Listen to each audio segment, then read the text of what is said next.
इंसान जब पहली बार इस अनजान ग्रह पर पहुंचे तो लाखों की संख्या में कीट जैसे जीवों ने उन्हें घेर लिया। यह साफ था कि ये कीड़े पहले से ही जाल बिछा चुके थे। अब एकमात्र उम्मीद थी तब तक टिके रहना जब तक बचाव दस्ते न पहुंच जाएं। सभी सैनिकों ने हथियार तैयार किए और अंतिम लड़ाई के लिए तैयार हो गए। जैसे ही कमांडर ने फायर का आदेश दिया, पहली लहर के कीड़े वहीं ढेर हो गए। भारी हथियारों की मदद से इंसान थोड़े समय के लिए उन्हें रोकने में सफल रहे, मगर कीड़ों की संख्या इतनी ज्यादा थी कि वो गोलियों की बौछार के बीच से भी किले की दीवार तक पहुंच गए। जमीन पर मौजूद कीड़े किले के पिलर तोड़ने लगे। एक ने छलांग लगाई और अंदर घुस गया, लेकिन तुरंत ही सैनिकों ने उसे गोलियों से भून डाला। सबको पता था कि किले का टूटना अब महज वक्त की बात है। इसी बीच कमांडर ने देखा कि कीड़ों की सपोर्ट टीम भी पहुंच चुकी थी, पर यह तो बस ट्रेलर था। असल में ये कीड़े अराकनी नस्ल के थे, जो ब्रह्मांड की सबसे खतरनाक प्रजातियों में से एक थी। पहला था वॉरियर बग। इनके शरीर पर इतना कठोर कवच था कि 500 डिग्री तक की गर्मी भी इन पर असर नहीं करती थी। तेज, फुर्तीले और 4 मजबूत पंजों से इंसान को चीर सकते थे। हालांकि दिमाग कमजोर था,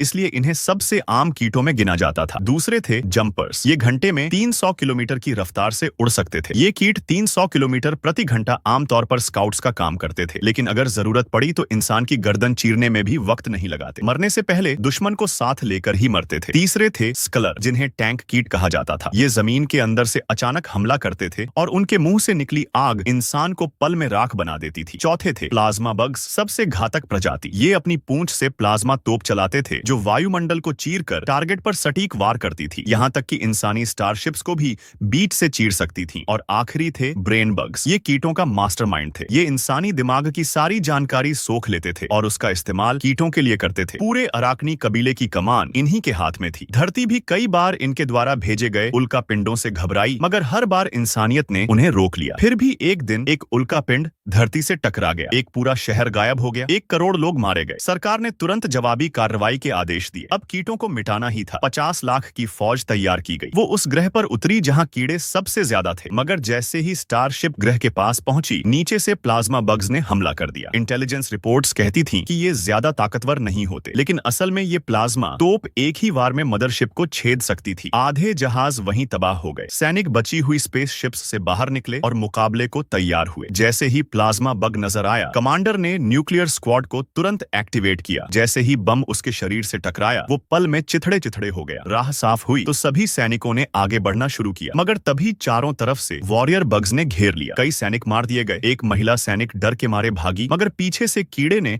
उसे खींचकर चाव में घसीट लिया। हालात बेकाबू होते जा रहे थे। रिपोर्टर अब भी लाइव था, दर्शकों से गिफ्ट मांग रहा था, मगर अगले ही पल एक बग ने उसे 2 हिस्सों में काट दिया। कमांडर ने आदेश दिया, पीछे हटो और जिंदा रहो। इसी बीच रेस्क्यू टीम पहुंच गई, मगर तभी जमीन धंस गई और कुछ सैनिक नीचे गिर गए। कमांडर को घसीटकर निकाला गया, पर उनकी कमर के नीचे का हिस्सा जा चुका था। आखिर में रीक ने उनकी इच्छा पूरी करते हुए उन्हें एक गोली मारकर मुक्ति दी। तभी फिर से स्कलर बग ऊपर आया। टीस ने उसकी मुंह में ग्रेनेड फेंक दिया और उसे उड़ा दिया, मगर वो खुद बच नहीं सका। मरने से पहले उसने रीक से प्यार का इजहार किया। रीक ने उसे आखिरी चुंबन दिया। बेस पर लौटकर रीक ने अपने पुराने दोस्त कार्तिक से मुलाकात की, जो अब चीफ साइंटिस्ट बन चुका था। उसने बताया कि उन्हें वहां भेजा ही इसलिए गया था ताकि देखा जा सके कि क्या कीड़ों में बुद्धि है। अब पक्के तौर पर मालूम हो गया था, ब्रेन बग्स वाकई है, और जब तक उन्हें नहीं मारा जाएगा ये युद्ध कभी खत्म नहीं होगा। रीक को अब हार्डकोर यूनिट का कमांडर बना दिया गया। वो नई टीम के साथ निकल पड़ा। कीड़े भी अब तैयार थे। उन्होंने आसमान में प्लाज्मा तोपों की बौछार कर दी। एक शिप 2 टुकड़े हो गई। टीस की प्रेमिका कारा अपनी एस्केप पॉड में गिरकर सीधे कीड़ों के चाव में जा पहुंची। उन्होंने उसे मारा नहीं, सिर्फ घायल कर दिया और ब्रेन बग के सामने ले गए। कारा को लगा अब अंत नजदीक है। साथी सैनिक ने उसे आखिरी चाकू दिया और अपनी जान देकर उसका ध्यान भटकाया। कारा ने उस चाकू से ब्रेन बग की गोन काट दी। इसी समय रीक एक और न्यूक्लियर हथियार लेकर पहुंचा। ब्रेन बग डर गया और पीछे हट गया। ब्रेन बग भाग गया और वॉरियर बग्स ने मोर्चा संभाल लिया। एक घायल सैनिक ने रीक से न्यूक्लियर बम छीना और खुद को बलिदान कर दिया। गुफा का रास्ता बंद हो गया। जब रीक और उसकी टीम बाहर निकली तो देखा कि सैनिक जश्न मना रहे थे, क्योंकि ब्रेन बग को जिंदा पकड़ लिया गया था और उसे खींचकर बाहर लाया जा रहा था।